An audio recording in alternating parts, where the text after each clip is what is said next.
Assalamualaikum teman-teman legenda kelam, kembali lagi di channel yang selalu nyeritain kisah-kisah kelam yang bikin merinding sampai nggak bisa tidur. Kali ini aku mau bawain cerita yang bikin kalian mikir dua kali kalau mau makan sate. Apalagi kalau tempatnya deket kuburan. Siapin kopi, selimut, atau bantal karena kita bakal masuk ke sebuah kisah yang kabarnya masih sering dibicarakan orang di pinggir desa Karangsari. Jadi ceritanya begini, di ujung desa Karangsari, yang jalannya masih becek kalau musim hujan, ada sebuah warung sate Madura yang katanya paling enak se-Karangsari dan desa-desa sebelah. Orang-orang nyebutnya warung sate Pak Soleh.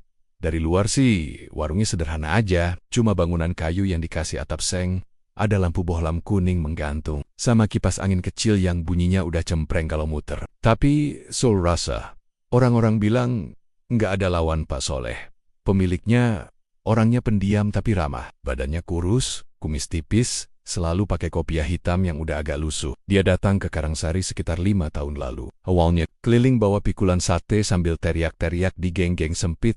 Tapi sekarang, lihat sendiri. Warungnya selalu rame tiap malam. Apalagi kalau malam Jumat, pembeli sampai rela antre panjang. Istrinya, Bu Solehah, perempuan sabar yang tiap malam bantu bakar sate di samping Pak Soleh. Kadang dia juga yang nyiapin bumbu kacang, motong lontong, sambil sesekali nyapa pembeli. Dari luar, keluarga Pak Soleh kayak keluarga sederhana yang usahanya naik turun. Tapi entah kenapa belakangan orang-orang mulai ngomongin satu hal aneh. Warung Pak Soleh selalu rame terus, padahal warung sate lain di sekitar situ banyak yang gulung tikar. Malam itu warung udah hampir tutup, pembeli terakhir baru aja pulang. Suara motor mereka makin lama makin hilang di telan gelapnya malam. Pak Soleh duduk di bangku panjang dekat tungku arang yang masih nyala merah. Bu Solehah beresin piring kotor sambil ngelirik suaminya yang kelihatan capek. "Pak, kok akhir-akhir ini sering banget pulang tengah malam? Warung kan tutupnya udah jam 10. Kata Bu Solehah pelan sambil nyapu serpihan arang yang jatuh di lantai warung. Pak Soleh cuma nyengir tipis. "Ah, nggak apa-apa Bu, ada urusan dikit. Yang penting besok dagangan kita laku lagi." Buset, cuma manggut. Dia nggak berani nanya lebih jauh. Dalam hatinya sebenarnya dia heran. Soalnya, dulu waktu masih keliling jualan sate, Pak Soleh kalau udah pulang ya pulang aja. Tidur, bangun pagi, cari arang, belanja daging sekerong beda. Udah beberapa minggu ini, Pak Soleh sering pamit keluar rumah lagi tengah malam. Kadang cuma bilang mau cari angin, kadang bilang mau cari bumbu tambahan ke rumah teman. Tapi Bu Solehah ngerasa aneh aja. Masa tengah malam cari bumbu? Di sisi lain, di ujung jalan, ada anak muda namanya Anton. Anton ini sering nongkrong di pos ronda depan gang. Malam itu dia lagi main kartu bareng 3 temannya. Kebetulan pos ronda ini nggak jauh dari rumah Pak Soleh. Dari situ kelihatan jelas, kalau ada orang keluar rumah tengah malam. "Anton, itu Pak Soleh mau kemana lagi tengah malam begini?" bisik Jaka temannya Anton sambil ngelipet rokok. "Nggak tahu Ja, makanya aku curiga. Udah beberapa kali aku lihat dia jalan sendirian ke arah kuburan lama di belakang desa," kata Anton pelan. Jaka langsung merinding. "Kuburan? Malam-malam begini? Ngapain?" "Ya mana aku tahu, tapi kayaknya aneh aja. Pak Soleh kan orangnya baik. Tapi kenapa sering banget ke sana? Aku pengen ngikutin, tapi takut sendirian." Temennya cuma bisa manggut. Nggak ada yang berani nawarin diri buat nemenin. Malam itu angin dingin banget. Suara jangkrik bercampur sama lolongan anjing dari jauh. Anton cuma bengong, kepalanya muter-muter. Mikir, dalam hati dia janji, kalau besok malam Pak Soleh keluar lagi, dia bakal ngikutin diam-diam. Besoknya, warung sate Pak Soleh rame seperti biasa. Bau daging bakar kecampur asap bumbu kacang bikin orang-orang ngiler. Orang-orang makan lahap. Enggak, ada yang curiga. Anton duduk di bangku paling ujung. Pura-pura makan, matanya ngintip Pak Soleh yang sibuk motong sate. Di belakangnya, Bu Solehah lagi repot bungkus sate pesanan Ton. "Makan Ton, nggak usah banyak ngelamun," kata Pak Soleh sambil ketawa kecil. Anton senyum kaku. Dalam hati dia mikir, orang sebaik ini masa ia ngelakuin hal aneh, tapi rasa penasarannya nggak bisa hilang. Tengah malamnya, benar aja, Pak Soleh keluar lagi. Pakai jaket hitam, bawa kresek hitam sama pisau kecil yang biasa dia pakai motong sate. Anton ngumpet di balik pohon mangga deket gang. Nunggu Pak Soleh jalan agak jauh baru dia ngikutin pelan-pelan. Langit malam itu gelap banget, bulan cuma sepotong, ketutup awan tipis. Jalan ke arah kuburan lumayan becek. Sepatu Anton basah, tapi jantungnya deg-degan, keringat dingin turun di pelipisnya, padahal angin malam bikin badan menggigil. Sampai di depan kuburan lama, Anton berhenti di balik pohon beringin gede. Dia intip pelan-pelan. Di situ Pak Soleh jongkok di depan makam baru, Lampu senter kecil ditaruh di atas batu nisan. Tangannya sibuk gali-gali tanah di pinggir pusara. Anton nutup mulutnya rapit-rapit, biar napasnya nggak kedengeran. Pak Soleh berhenti sebentar. Dia buka kresek hitam, ngeluarin sesuatu yang kayak kain putih kotor. Tangannya gemeteran, matanya kayak kosong. Dia ngeraih pisau kecil, motong tali di ujung kain putih itu. Pelan-pelan dia narik tali panjang yang udah kecoklatan, bau tanah, basah kecium sampai ke tempat Anton berdiri. Anton mau kabur, tapi kakinya rasanya kaku. Angin malam tiba-tiba dingin banget, kayak ada yang bisik-bisik dekat telinganya. Di sela suara jangkrik, Anton yakin banget dia dengar suara cewek nangis pelan. Campur bisik-bisik yang bikin bulu kuduknya meremang. Pak Soleh berdiri lagi, masukin tali pocong ke kantong plastik, lalu nutup tanah kuburan yang sempat dibongkar. Dia lihat sekeliling, matanya nyari-nyari. Anton nahan napas, nyender repet ke batang pohon. Kalau Pak Soleh tahu dia ngintip, habis sudah. Begitu Pak Soleh jalan balik ke arah gang, Anton masih nempel di pohon. Badannya gemetar, kakinya lemes, lututnya kayak mau copot. Dalam hati dia cuma bisa baca ayat kursi berkali-kali. Pas dia udah yakin Pak Soleh nggak kelihatan lagi, Anton lari pulang sekuat tenaga. Sampai rumah, Anton ngunci pintu kamar. Napasnya masih ngos-ngosan. Di balik pintu, dia cuma bisa duduk sambil megang dada. Tangan sama kakinya dingin kayak es. Di luar, anjing-anjing masih melolong. Entah kenapa, suara tangisan perempuan itu masih kedengeran di telinganya. Malam itu, Anton nggak bisa tidur sama sekali. Matanya ngeliatin lenggit-lenggit kamar yang warnanya udah kuning kusam. Di kepalanya muter-muter bayangan Pak Soleh jongkok di kuburan. Tangan gemetaran sambil narik tali pocong. Anton gak habis pikir, buat apa tali pocong dipakai orang jualan sate? Apa hubungannya? Apa ini cuma kebetulan? Atau benar kata orang-orang, Pak Soleh punya cara lain supaya sate jualannya laku terus? Dalam hati, Anton udah yakin. Dia nggak bisa diam aja. Besok dia harus cerita sama orang yang dia percaya. Siapa lagi kalau bukan Pak Fadil, guru Enggoji di surau kecil dekat gang. Cuma Pak Fadil yang nggak bakal nganggep dia gila. Tapi Anton juga tahu, kalau cerita ini sampai salah orang, bisa bahaya. Bisa-bisa Pak Soleh tahu dia yang ngintip. Dan kalau bener Pak Soleh main pesugihan, siapa yang tahu apa yang bakal dia lakuin ke orang yang bongkar rahasianya. Malam itu Anton cuma bisa tiduran sambil mikir. Di luar, angin malam makin kenceng. Suara daun jendela beradu sama angin bikin kamar makin sumpah. Di sudut kamarnya, Anton merasa kayak ada yang berdiri ngeliatin dia. Tapi tiap dia buka mata, nggak ada siapa-siapa. Suara tangisan lirih kadang muncul di sela suara jangkrik. Kadang suara itu kayak manggil namanya pelan. Tan. Anton cuma bisa nutup kuping, matanya merem, keringat dingin makin netes di kening. Malam itu jadi malam paling panjang seumur hidup Anton. Dan semua ini baru permulaan. Besok paginya, mata Anton masih bengkak gara-gara semalaman gak bisa tidur. Kepalanya pening, tapi perasaan takutnya masih gak hilang juga. Habis sholat subuh, dia duduk di teras sambil minum kopi hitam yang dibuat ibunya. Ibunya kumabis, geleng-geleng lihat anaknya udah kayak orang linglung. Biasanya Anton kalau pagi udah sibuk bantu bapaknya di kebun. Atau minimal duduk nongkrong di pos ronda. Tapi pagi ini dia cuma bengong sambil natap jalanan sepi di depan rumah. Di kepalanya cuma muter satu nama, Pak Fadil, guru ngaji yang udah kayak orang tua kedua di kampung itu. Pak Fadil orangnya nggak neko-neko, ramah dan selalu bisa bikin orang tenang. Anton yakin kalau ada orang yang bisa diajak ngomongin soal Pak Soleh, ya cuma Pak Fadil. Pas matahari udah mulai naik, Anton berangkat ke mushola kecil di ujung gang. Pak Fadil biasanya duduk di bangku bambu depan mushola, sambil baca kitab atau nyapu halaman. Bener aja, pas Anton sampai sana, Pak Fadil lagi duduk nyender di dinding mushola. Mukanya kelihatan teduh kayak biasa. Assalamualaikum, Pak. Sapa Anton sambil nyoba senyum meski mukanya masih pucat. Waalaikumsalam, Ton. Loh, kamu kenapa pucat banget, sakit? Tanya Pak Fadil pelan. Anton cuma geleng. Matanya celingukan dulu sebelum akhirnya duduk di samping Pak Fadil. Saya mau cerita, tapi jangan bilang siapa-siapa dulu. Saya cek. Suara Anton pelan banget, kayak orang lagi bisik-bisik rahasia. Pak Fadil nyengir kecil. Matanya tetap lembut. Cerita aja, Ton. Insya Allah nggak bakal saya sebar ke orang-orang kalau memang rahasia. Setelah narik napas panjang, Anton mulai cerita semuanya. Dari kebiasaannya nongkrong di pos ronda, lihat Pak Soleh jalan malam-malam, sampai dia ngintip Pak Soleh di kuburan sambil buka kain kafan dan ambil tali pocong. Pas sampai di bagian itu, suara Anton agak serak. Dia kayak masih belum percaya sama apa yang dia lihat semalam. Pak Fadil diem. Wajahnya yang tadinya tenang berubah serius. Matanya nunduk, kadang geleng pelan, kayak lagi mikir keras. Begitu Anton selesai cerita, Pak Fadil narik napas panjang. lalu nepuk pundak Anton pelan-pelan. Ton, kalau ceritamu ini benar, berarti ini nggak main-main. Ini udah masuk ke hal yang dilarang sama agama. Mengganggu kuburan itu udah dosa. Kalau benar ada tali pocong yang dibawa pulang, bisa jadi itu buat pesugihan. Anton ngangguk, tapi mukanya pucat lagi.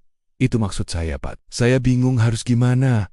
Saya takut Pak Soleh tahu saya ngintip. Kalau saya diam aja, saya juga takut orang-orang makan sate di situ jadi kena bala. Pak Fadil diam lama. Angin pagi bertiup pelan, bikin daun-daun kering jatuh di samping kaki mereka. Burung-burung berkicau di pohon jambu depan musyola. Tapi suasana hati Anton sama sekali nggak tenang, Ton. Begini aja, kita nggak bisa nuduh orang sembarangan. Kalau mau, malam ini kita buktikan bareng. Saya temenin kamu, kita intai warungnya. Kita lihat apa benar ada hal-hal ganjil. Kalau emang iya, kita omongin baik-baik sama Pak Soleh. Kalau nggak bisa juga, terpaksa kita bilang ke Pak RT. Anton cuma bisa manggut. Dalam hati dia lega. Paling nggak, dia nggak harus sendirian. Malamnya, Anton nggak ke pos ronda. Dia udah janjian sama Pak Fadil ketemu di musyola bada Isya. Habis sholat, mereka berdua jalan kaki bareng ke arah warung sate Pak Soleh. Malam itu warungnya rame banget. Bau bakaran daging udah kecium dari 10 meter sebelum sampai. Orang duduk rapat di bangku panjang sambil ketawa, sambil ngobrol. Anak-anak kecil lari-lari di samping warung. Dari luar kelihatannya biasa banget. Mereka nggak mau kelihatan mencurigakan, jadi ngumpet di balik pohon besar di seberang jalan. Dari situ kelihatan jelas Pak Soleh lagi bakar sate sambil ngobrol sama pelanggan. Bu Soleha sibuk bolak-balik ke dapur. Sesekali suara tawa kecil dari pelanggan bikin suasana warung kelihatan hangat. Pak, kayaknya biasa-biasa aja ya, bisik Anton setengah ragu. Pak Fadil nggak jawab. Matanya mesi. Awas mantau jarak gerak Pak Soleh. Hidungnya sedikit kembang kempis, nyari bau aneh di antara aroma sate yang bikin perut keroncongan. Beberapa menit berlalu, nggak ada yang aneh. Tapi lama-lama, Pak Fadil merhatiin satu persatu orang yang makan di situ. Ton, coba perhatiin deh, mereka makan lahap banget. Nggak berhenti-berhenti. Padahal biasanya orang makan sate yang nggak cicu. Anton nyempilin wajahnya lebih dekat ke batang pohon. Bener juga, dia lihat ada bapak-bapak yang udah habis 3 piring, masih pesan lagi. Anak muda di sebelahnya makan kayak orang kelaparan berhari-hari. Bahkan ada satu ibu-ibu tua yang makannya sambil senyum-senyum sendiri. Gak wajar ini, Ton, bisik Pak Fadil. Suaranya mulai tegas. Anton menelan ludah. Rasa penasarannya makin naik, Pak. Itu bumbunya apa ya? Kok kayak bikin nagih gitu? Pak Fadil geleng pelan. Kalau bumbu sate biasa, nggak bakal bikin orang kayak kesurupan gitu. Saya curiga ini ada kaitannya sama tali pocong yang kamu ceritain. Tiba-tiba, angin malam bertiup agak kenceng. Suara daun bergesek bikin bulu kuduk Anton merinding. Di antara suara rame orang makan, tiba-tiba telinga Anton kayak nangkep suara lirih. Suara tangisan, pelan banget, kayak suara perempuan nangis di kejauhan. Anton nengok ke Pak Fadil. Pak, denger nggak? Ada suara tangisan. Pas, Anton. Suaranya bergetar. Pak Fadil nutup mulut Anton pelan, nyuruh diem. Dia juga pasang telinga. Beberapa detik kemudian, Pak Fadil pelen-pelen nyebut istighfar. Iya, Ton, saya dengar. Itu suara dari arah belakang warung. Mereka berdua makin rapat berdiri di balik pohon. Anton nyoba merhatiin dapur di belakang warung. Cahaya lampu redup dari lampu bohlam kuning bikin bayangan bergerak di tembok kayu.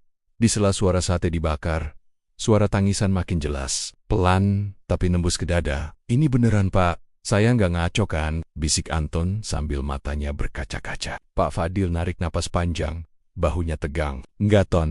Saya juga dengar. Ini artinya arwah itu belum tenang. Mungkin dia marah karena tali pocongnya dicabut. Mereka berdua saling pandang. Pak Fadil tahu mereka nggak bisa terus-terusan ngintip. Ini udah kelewatan. Mereka harus ngomong langsung sama Pak Soleh sebelum makin banyak orang yang makan sate warung itu dan mungkin kena balanya. Tapi Anton masih ragu. Pak, kalau Pak Soleh marah gimana? Kalau dia nyakitin kita gimana? Pak Fadil geleng pelan, tapi matanya mantap. Kalau kita diem, kita sama aja nutup mata. Ini udah bahaya, Ton. Saya tanggung jawab. Kamu tenang aja. Pak Fadil pegang lengan Anton pelan. Ayo, kita ke warungnya sekarang. Kita nggak boleh nunggu lagi. Anton menelan ludah. Keringat dingin netes lagi di lehernya, tapi dia tahu dia nggak punya pilihan. Malam itu, berdua mereka jalan pelan keluar dari balik pohon, mendekat ke warung sate yang lampunya terang. Bau asap satenya masih bikin orang lapar. Tapi di balik aroma itu, Anton tahu betul ada rahasia gelap yang udah kebongkar setengah. Dan malam ini, dia harus siap kalau rahasia itu pecah di depan orang banyak. Tanya ChatGPT. Anton sama Pak Fadil akhirnya beneran berdiri di pinggir jalan depan warung sate Pak Soleh. dari balik pohon tadi. Mereka pelan-pelan maju sambil nyoba jaga suara. Anton ngerasa jantungnya deg-degan gak karuan. Langkahnya gemeter, tangan dingin. Tapi Pak Fadil di sampingnya kelihatan tenang meski sorot matanya waspada. Malam itu warung masih ramai. Bau sate makin semerbak kecampur asap arang yang sesekali terbawa angin. Lampu bohlam kuning menggantung di atas warung bikin suasana temaram. Tapi di balik cahaya redup itu, Anton ngerasa kayak lagi ngeliat sesuatu yang gak beres. Pelanggan masih duduk berjejer di bangku panjang, makan lahap banget. Beberapa orang kelihatan udah kenyang, tapi mulutnya gak berhenti ngunyah. Ada bapak-bapak tua yang wajahnya pucat tapi tetap maksa makan lagi. Bahkan ada ibu-ibu muda yang udah ngos-ngosan tapi masih minta tambah piring. Anton sama Pak Fadil saling pandang. Mereka yakin banget ini gak wajar. Pak Fadil jalan duluan nyamperin Pak Soleh yang lagi kipas sate. Wajah Pak Soleh langsung berubah pas lihat Pak Fadil datang. Tangannya berhenti kipas, senyumnya kaku. Bu Solehah yang lagi motong lontong di sampingnya juga kelihatan kaget. Pak Soleh berusaha pasang wajah ramah. Loh, Pak Fadil, malam-malam begini mau makan sate? Monggo, duduk Pak, saya bikinkan spesial. Suaranya agak gemetar meski dia berusaha ketawa kecil. Pak Fadil geleng pelan, matanya nyorot tajam, tapi suaranya tetap pelan. Pak Soleh, saya nggak mau makan sate. Saya mau tanya, bener nggak semalam sampean ke kuburan? Suasana warung langsung berubah. Beberapa pelanggan ngangkat kepala, berhenti makan, ngelirik ke arah mereka. Bu Solehah narik napas, tatapannya bingung. Pak Soleh buru-buru nyengir lagi, tapi senyumnya makin kaku. Halah Pak Fadil, saya ke kuburan apaan? Saya cuma pedagang sate, nggak macem-macem. Fitnah ini Pak. Anton maju selangkah, suaranya lirih tapi tegas. Meski tangannya masih tremor. Saya lihat sendiri Pak Soleh. Bapak gali kuburan, ambil tali pocong, jangan bohong. Beberapa pelanggan mulai ribut sendiri, ada yang bisik-bisik, ada yang langsung naruh tusuk sate. Bau sate yang tadinya bikin lapar tiba-tiba berasa, anyir di hidung Anton. Pak Soleh napasnya makin berat, matanya berkedip cepat, mukanya merah padam. Bu Solehah gelisah banget. Pak, ini apa maksudnya? Ngapain ke kuburan? Bu Solehah nanya pelan, suaranya bergetar. Pak Soleh nggak jawab. Istrinya, dia malah nunjuk ke Anton. Kamu nuduh saya apa? Dasar boga. Nggak tahu apa-apa ngomong sembarangan. Suara Pak Soleh mulai naik. Pelanggan makin tegang. Beberapa orang udah berdiri, ngelangkah mundur. Pak Fadil maju lagi. Pak Soleh, kalau bener nggak ngapa-ngapain, kenapa marah? Kenapa pelanggan Bapak makan kayak nggak pernah kenyang? Kenapa? Tiap malam ada suara nangis dari belakang warung. Pak Soleh tiba-tiba nutup muka pakai tangan. Napasnya ngos-ngosan. Bahunya naik turun. Kayak nahan tangis tapi juga takut. Bu Solehah makin bingung. Dia narik tangan suaminya pelan. Pak, beneran ini apa? Jawab. Suara tangisan lirih tiba-tiba kedengeran lagi. Kali ini nggak cuma Anton sama Pak Fadil yang denger. Orang-orang di warung juga denger. Suara tangis cewek, pelan, putus-putus. Kayak orang minta tolong. Suasana warung yang tadi hangat langsung berubah dingin. Angin malam tiba-tiba naik leket. Nyapu asap sate yang mendadak kayak bau. Bispe. Beberapa pelanggan yang tadi makan lahap mulai muntah satu-satu. Ada yang langsung lari ke pinggir jalan. Ada yang nutup mulut sambil gemetar. Seorang ibu-ibu yang duduk di bangku dekat pintu warung mendadak histeris. Dia nunjuk ke arah tungku. Bakar sate itu siapa? Itu ada perempuan berdiri. Suaranya pecah, bikin orang-orang makin panik. Anton nekat noleh ke tungku. Di antara asap arang yang membubung, dia benar-benar lihat sosok perempuan. Rambutnya panjang banget, mukanya pucat kayak mayat.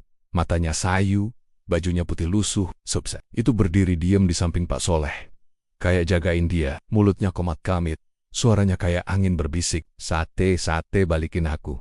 Pak Soleh jatuh duduk, mukanya pucat, bibirnya gemetar, air mata netes. Aku cuma mau dagangan laku. Aku cuma mau orang suka sateku. Suara Pak Soleh pelan, kayak orang putus asa. Booster. Nutup mulut. Air matanya netes. Dia nggak nyangka semua ini ternyata bener. Pak Fadil istighfar panjang. Dia ngelangkah deketin Pak Soleh. Pak Soleh, dosa besar ini. Arwah gadis itu nggak bakal tenang kalau cuma tali pocongnya diambil. Sampean udah janji sama jin kuburan kan? Pak Soleh nangis makin kenceng. Dia ngangguk pelan. Badannya gemetar. Aku didatengin orang pintar. Katanya kalau mau warung rame harus ada tumbal. Tali pocong gadis meninggal muda. Katanya bikin orang nagih. Aku takut miskin lagi, Pak. Aku nggak mau warung sepi. Anton mundur pelan. Perutnya mual dengar pengakuan Pak Soleh. Beberapa orang masih muntah. Beberapa lagi udah lari ninggalin warung. Bu Solehah terduduk di lantai, nangis nyebut nama Tuhan berkali-kali. Sosok perempuan itu masih berdiri. Pandangannya kosong, tangannya ngarah ke dada Pak Soleh. Pak Fadil megang bahu Pak Soleh.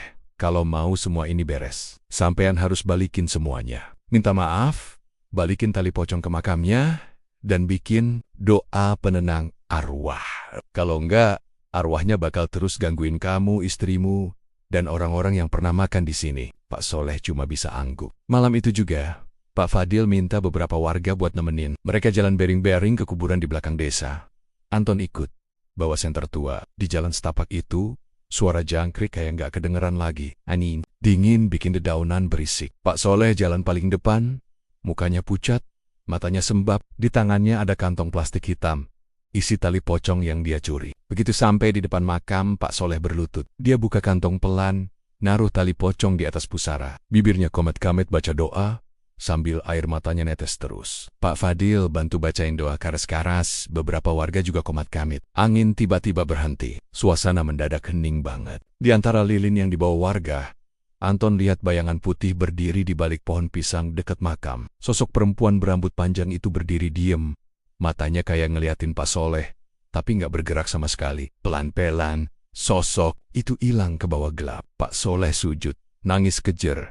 Suaranya pecah. Bu Solehah berdiri di sampingnya, megang bahu suaminya, tapi air matanya nggak kalah deras. Malam itu selesai di kuburan, warga bubar jalan pulang. Warung sate Pak Soleh besoknya udah tutup total. Pelang warung dicopot, arang bakar di belakang warung udah mati, meja panjangnya kosong. Pak Soleh sama istrinya katanya pindah ke kampung lain, nggak ada yang tahu pasti. Tapi orang-orang yang pernah makan di situ, beberapa bilang mereka sering mimpi didatengin gadis berambut panjang, mimpi duduk di bangku warung, sambil bisik, "Sate, sate, kau udah makan aku." Sejak malam itu, orang-orang di Karangsari, kalau lewat depan bekas warung sate, sering nyium bau sate gosong padahal udah nggak ada apa-apa. Kadang ada yang ngeliat sosok putih duduk di bangku warung yang udah lapuk. Entah bener, entah enggak. Yang jelas cerita ini bikin banyak orang mikir ulang kalau mau makan sate tengah malam. Apalagi kalau warungnya deket kuburan. Jadi teman-teman legenda kelam, kalau kalian lewat warung sepi di pinggir desa, bau set semerbak, tapi suasana sepi, ingat cerita ini. Jangan gampang tergiur sate murah. Siapa tahu yang kalian makan bukan cuma daging kambing biasa. Terima kasih udah dengerin cerita kelam malam ini. Jangan lupa like, comment, subscribe, dan nyalain loncengnya biar nggak ketinggalan kisah-kisah gelap lainnya. Sampai jumpa di cerita selanjutnya. Wassalamualaikum. Tania ChatGPT.